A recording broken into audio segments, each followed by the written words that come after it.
hande nder oɗo video may jewte gurdam holgono Basiiru Jomaayi Faye tijjaaɗo jogoɗo wonde gardiɗo leydi Senegal. Bandiraɓe tedduɓe bisimilla moɗon e dow hello meɗen YouTube Pulaar TV kala gonɗon gonirɗon onon kala on calminama kadi bisimilla moɗon mbaɗe abonné mbaɗon partage beele ene ɓeydo yajje onan ɗeɗo golle batteɗe.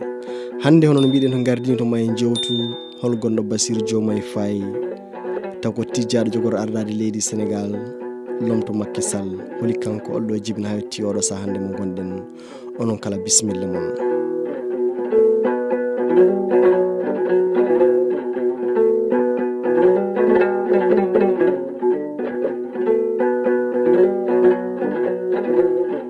holgonɗo Basiiru Jomaayi Faye tijjaaɗo jogoɗo wonde lomto Makki Saal jappeere laamu leydi Senegal.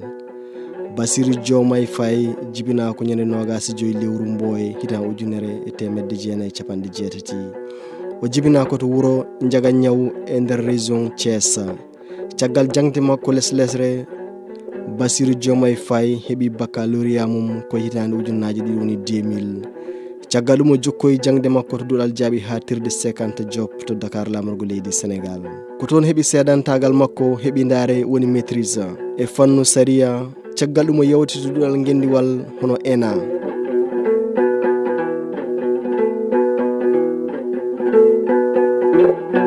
To fannu gurdam makko keeriɗam woni vie privé makko kanko Basiiru Jomaayi Faye.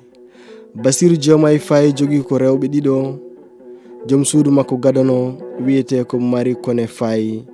aɓe jogodi sukaɓe tato ɗiɗo worɓe e cukalel dewel gotel. Goto e ɓen sukaɓe ɗiɗo worɓe o iniri hen goto ko Usmaan Sonko, debbo makko ɗimmo wiyete ko Absa Faye ɓe cuwa dañjude ɓesgu tawo. Koye ñalawma 25 lewru Mbooy woni lewru mars hitan ujunaji ɗiɗi e 24 woni 2024 duuɓi makko timmi 4 duuɓi 4. O laati hoorejo Senegal ɓurɗo wonde suko e nder tarik leydi Senegal.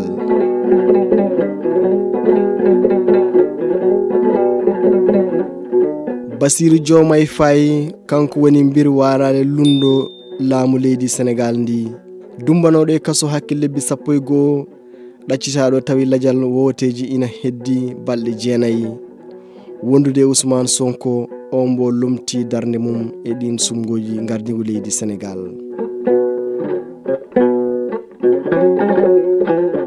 o andodiri e Usmaan Sonko ko hitan ujunaji ɗiɗi e jeeɗiɗi woni 2007 e nden gollorde powndi hono lempo nde ɓe gollittono e mum. Basiiru ko inspecteur impôt wonno ko koolaɗo kuɓal to golle lempo. O naati politique ko landa mbiyete ko hono Pastef gila e cosgol landa ka hitande ujunaji ɗiɗi e 14 woni 2014 e gardogol Usmaan Sonko laatiɗo tergal yummoyal landa ka. ko Basiiru Jomaayi Faye wonno kalfinaɗo ɗowgol juɓɓudi nderini landa ka hitande ujunaji ɗiɗi e 22 woni 2022. o toɗɗa secrétaire général e ɗowgol terɗe landa ka hitande ujunaji ɗiɗi e 22 woni 2021. o toɗɗa mbir falde 𝐤𝐴𝐻 on commune mbo jibina e mum e sumgoji ardade diwan leydi Senegal hitande ujunaji ɗiɗi e 22 woni 2022. o fiya e ngal poɗodiral hakkude makko e tening sen tergal landa Makki Saal APR. kanko Basiiru Jomaayi Faye o jagga waɗa e kaso e lewru setto hitan ujunaji ɗiɗi e 23 woni 2023. sababude pummirgol konngudi ɗi gonɗinani fewde terɗe jillirɗe ɗowngo yummago leydi Senegal woni ɗen ñiŋoje ɗe huccina yimɓe hujjiyankoɓe hono magistrat en. caggal ɗum Makki Saal tabitini kuulal kumanigal yaafade yimɓe dumbaɓe e kaso. nden woni hoorejo Makki Saal yaafi kanko e Usmaan Sonko e yimɓe hewɓe woɓɓe.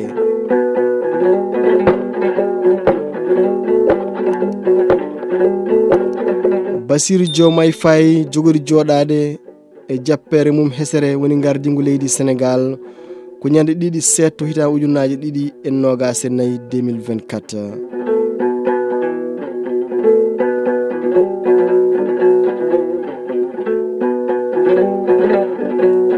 ko ɗum ɗo wonno jubbande seeɗa e gurdam Basiiru Jomaayi Faye jogorɗo lomtaade Makki Saal e gardingo leydi Senegal e nder ɗiɗo duuɓi jogorɗi arde.